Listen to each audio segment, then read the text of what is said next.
What's up, y'all? It's your girl CARM, bring you Hoops with CARM with Basketball Society. Let's get into this. Sixers, Nuggets. Sixers took it now, losing 105 to 111. Let's set the scene.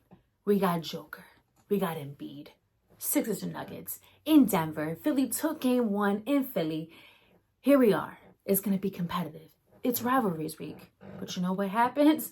Skirt! Joel Embiid gets a late scratch. Training staff says, Joel, he's not playing. His knee's not looking right. He's not going to play. Sixers already down Tyrese Maxey, Tobias Harris, Robert Covington. No Melton still. No Mo Bamba. So the Sixers are just rolling with the bench. And the Denver Nuggets, they're 5 men straight with their championship starting 5 and their bench is intact.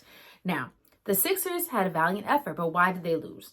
Number one, I just think down the stretch, especially in the fourth quarter, the Sixers just didn't have that offense. They didn't have the offensive player to go to kind of win them the game. And the Nuggets did. They have their experience. They've won a championship. So players just came up with shots in the fourth quarter. Secondly, offensive rebounding and just rebounding on defense. The Sixers were getting bodied with the rebounds. They weren't getting rebounds. And then second chance points. The Nuggets had 16 second chance points over the Sixers. Just think about it. The Sixers are playing undermanned. You don't have your MVP. You don't have your second man, Tyrese Maxey. You don't have your third option, Tobias Harris. And the bench is playing minutes they're not used to playing. They're not used to playing 30 minutes, over 25 minutes. And they're not used to playing these minutes against a starting 5. For that long of a time. And they're in Denver, just to say, with the altitude. So you got a bench that's kind of like working harder than they're used to, right? But the Nuggets, they were missing a lot of shots. They had some open threes were missing. Sixers missed some assignments. And then the Nuggets were missing free throws. Joker and Murray were missing free throws, which is not like them. They're a really good free throw shooting team. And the Sixers, you cannot knock them, though. Although they took an L, although I felt like offensively they could have moved the ball better in terms of them just kind of moving around and moving without the ball and kind of not letting Denver get set. They had 11 fast break points. They pushed the ball, but I wanted them to push the ball a little more. I think that in this game, the Sixers being able to kind of have Denver off their feet a little bit would have came to their advantage. B-Ball Paul had 30 points. B-Ball Paul? B-Ball Paul? He had 30 points. He was killing it. He was shooting jumpers, 3-point shots. He played decent defense. Oubre had 25.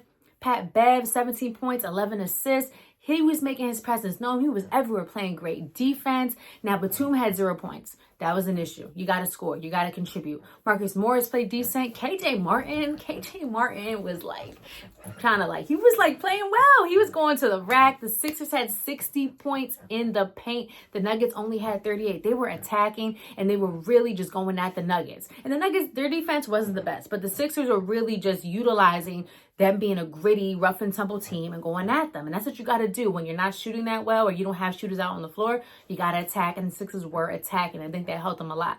Even though the Sixers were undermanned, they made it an exciting game. You got it. And honestly, if you want to take anything away from this game, for any 76er fan, it's a positive. It's a loss, but it's a win in the morale column, and it's a win in the bench is deeper than they were. And if this was past benches of the Sixers versus the reigning champions at full force, no way the Sixers are making this a close game. But they made it a close game to the end. It's just offensively they kind of burnt out in the fourth quarter at the very end. And there was some missed opportunities, but either way, the Sixers played great. You can't knock their effort. And if you're a Sixers fan, this was a bright spot because it showed that the bench is deep and the bench can make plays and do things against championship caliber teams. And that's important. So when Maxey, Joel, Harris, Melton, everybody comes back, you know you can depend on the bench. You can depend on them to do their jobs and to handle business when you need to take a break, when you need to sit down.